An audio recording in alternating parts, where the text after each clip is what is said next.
Nunez from Texas. Marcel, you just said it, never mind. Talk about your offseason and where you think you've made maybe the most improvements.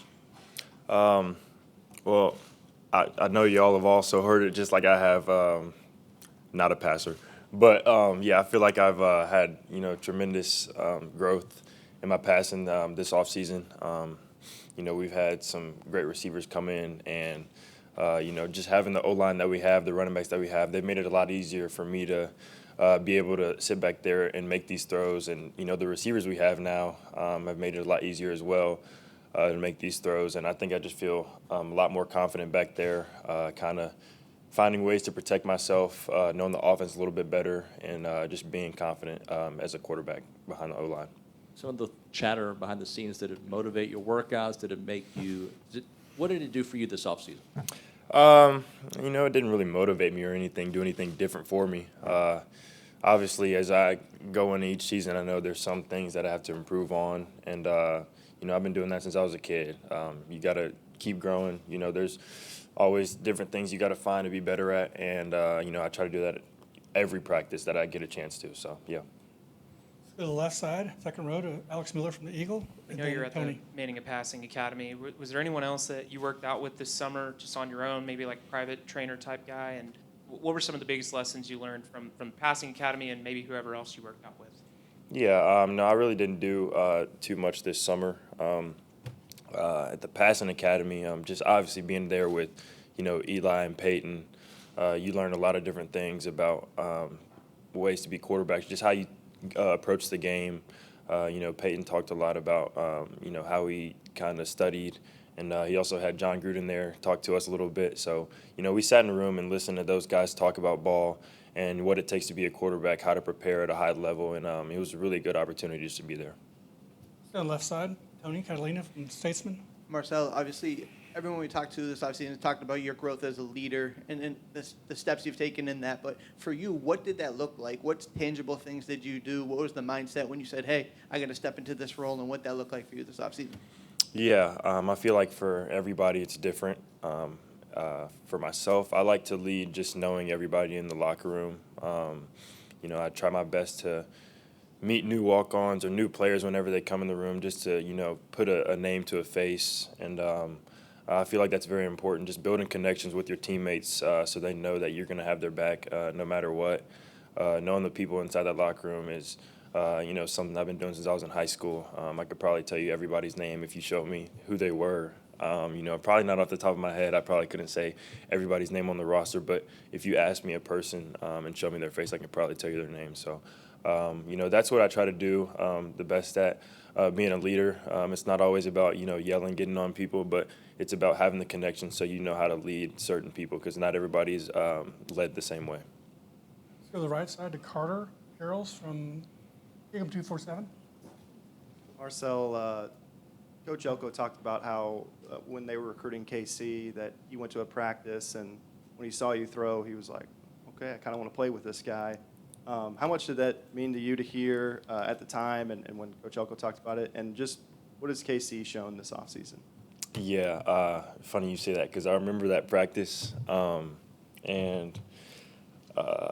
saw Casey there. I was like, yeah, I got to get this guy. I threw I think there was one period where I threw probably like 3 or 4 balls that were at least 25, 30 yards down the field each, like all back to back to back. So I was like, I gotta do my big one for this guy at practice, and it worked out pretty well. I went over there, after that period, and kind of just sat over there and talked to him a little bit, and he kind of gave me like the nod at that point, and I was pretty excited that he was going to come. But yeah, no, Casey's done a tremendous job this spring, this summer. He's a hard worker, and you'll never doubt the kid. And whenever he's coming out for practice, he's going to give 110% every time. And so that's something I really like about him.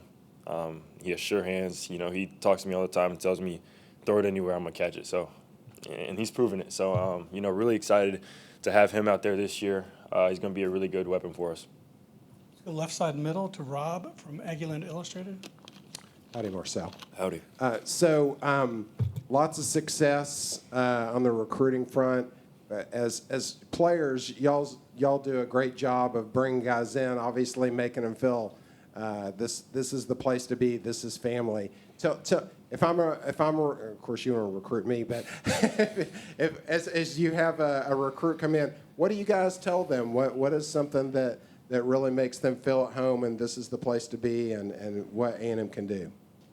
I mean, we don't really say too much, honestly. I feel like they just see the brotherhood in the locker room. You know, we do such a good job at just, you know, being friends with each other, making everybody feel comfortable. And I think that's what played a big role in my recruitment coming here. When I came here in that 2023 year, you know, all the people that came in the 2023 class were, I mean, it was me, York, Bravion Rogers, Dalton Brooks, Mike Tees, who's now not with us anymore. He's alive, but he's at another school. You know, a lot more people, but, you know, it was just a friendship you saw instantly when we came here. So I feel like all the recruits that are coming in now are seeing the same thing. And, you know, that's why we have, the number 3 recruiting class as of right now, 2026, which is pretty good. You see a lot of good players. They come in and bond with each other immediately. So I think that's all it is, just the family aspect of Texas A&M, you know, how good the culture is here, the 12th man. They all see it and then they notice it. So I think it's very important to them when they're deciding which school they're going to come to for college. Let's go back behind the lights to Donna, and then Parker, and probably Jer. Marcel, can you talk about your relationship with Armag and then just talk about what kind of leader he's been for this team? Yeah, it's my cousin. Pretty good relationship. Yeah, no, he's been an amazing leader. You know, even when he's not on the field, he's always being vocal, and you love to see things like that from a veteran O-lineman. I just saw him in the locker room, gave him a hug. He asked me, "Are you ready?" I was like, "Yeah, I'm ready." And I told him, "Are you ready?" And he said he's ready. I said, "Dude, it's 3rd year of fall camp, dude. I'm getting a little old." he said, "It's my 6th year." I said, "Oh yeah, my bad." But yeah, you know, great relationship with that guy. Love him to death, and you know, he's going to be very important for us. You know, as a leader, he keeps everybody in check on the offensive side, defensive too, but mainly on the offensive side. And you know, very grateful to have him on the team. Stay in the back. Marcel, sticking over here, going back to that wide receiver room, so many new additions in there. We even heard from Coach today that TK's been making a big impact this summer. What are the expectations from you for almost a completely new group for that receiver room and just the connection you have with them right now? Yeah, my expectations are just for them to, you know, go in and learn as much as they can. Obviously, everybody's new, so I feel like they're learning at the same pace just about. And, you know, they've picked up on the offense pretty well. Speaking of TK, I mean, shoot, we get him on the field, he's going to be dangerous. That guy surprised me with his speed all offseason, and he's got some height, great hands. He's very quick. So, you know, he'll be a good weapon for Texas A&M in the long run, probably this year too, but definitely in the long run, he's going to be a very good weapon for us. Staying on TV row. Marcel, just going back, you mentioned that you were at the Manning Passing Academy and you were learning from Eli and Peyton, Hall of Famer, and, of course, Super Bowl winning quarterbacks. What is the biggest thing that you took away from that camp that you're going to apply into 2025? I'd say just Peyton really talked about watching film and, you know, kind of how he did it, different things he would look at. And I think that's, you know, something that I'm going to take into 2025 this season for sure. Just because, you know, there's levels to it. I feel like last year, you know, I was prepared. I watched film. I did all that stuff. But, you know, I feel like there's another gear, another level that I can take it to this year. Just being prepared for these teams, especially we get into conference play because they've seen me before now. Yeah, going in and watching film, being with Coach Klein, and you know, sitting with any GA I need to just to, you know, get some extra work in so I know what I'm doing when I get out there on Saturdays is very important for me. The left side middle to identify yourself, please. Hey Marcel, this is Diego Sainz with On Sports Illustrated. What does it feel like going to this fall camp as a main guy, you know, compared to last year going in behind Connor? Yeah, it feels very good. I'm excited just to get out there again, play football. You know, fall camp's an exciting time. You know, might be a little long, but, you know, we're kind of a month away from the first game, which is really exciting because, you know, once you get in the season, I feel like it rolls by really fast. So, just, grateful to have the opportunity to play football for another year. Grateful that a lot of these players are healthy now, and we're going into fall camp with a healthy offense, healthy defense, and, we can get it rolling this year. Left side, second row to Alex. You talked about in the spring how you wanted to gain some weight this offseason. Just where are you at right now, and is that the weight that you hope to be playing at this season now that fall camp's here? Yeah, right now I'm a little low, sitting at 182. I'm trying to be at probably like 187 around the season, just because I'll go up and down. Trying to reach 183, 184 today. That was my goal for just the start of camp, because I know going into practice I'm going to lose a little bit, just water weight and stuff like that. I can put it back on, but yeah, sitting around that range right there. 190 was the goal, but there's still a little bit of time. Probably won't hit it just because we're going to be in practice and stuff like that. But yeah, I'm sitting around mid 180s right now. To the right side to Olin Buchanan, the Texags, and Carter. Yeah, Marcel, just kind of a two-part thing here. As you get more comfortable and confident in your passing game, do you think your running opportunities are going to decrease? And as you decide to run or throw on a particular play, is that something that as you play that it's easy to make a conscious decision, or is it more of an instinctive thing that you do when you decide that?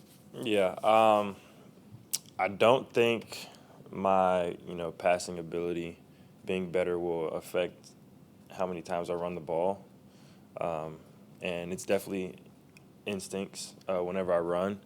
But the defense has to make a decision at the end of the day. Once I get out of the pocket, they either got to come get me or they got to stay on the receiver, depending on what the coverage is, man or zone. But we got check downs. I got some people who can make plays once they see me run. We got scramble drill. So we'll see when we get in the season what it does, which decision they make, who they want to stop, but they got to choose one. To the right side to Carter. Marcel, your favorite thing about private jets, and what was that experience like taking some of your teammates to your camp back at your old high school? My favorite thing about private jets, I don't have to wait for a flight attendant to come up the aisle and bring snacks. I can grab my own. What was the second question? The experience? Yeah, that was really good. Brightened some kids' faces that day. Being out there back in my high school, that was their first time. Dalton and York, they've been in Nashville with me before, but Casey, Jonah, that was their first time being in Nashville. Wes's first time being in Nashville, and it was all their first time seeing my high school, so they were very, excited. They came back out and said, "There's no way you shouldn't have been as good as you are," I guess because of the high school I went to. I was like, okay, thanks. But, I guess I was somewhat privileged. My dad put me in a good position, both my dad and my mom, growing up, so very grateful for that. But, yeah, we had a great time in Nashville, coaching up some kids and signing some pictures for them and, putting a smile on their face. To the left side to Meredith, the Eagle. Howdy, Marcel. Howdy. We heard from Trey and Coach about the importance of finishing not only games but also the season. Mm-hmm. What is something in particular you did in this off season that will help you not only lead the team through games but through the end of the season? Yeah, I'd say I wouldn't say I struggled at the beginning of summer workouts. They're a little tough, but I feel like at the end of them, at the end of the summer, I kind of made a conscious decision just to, push a little harder.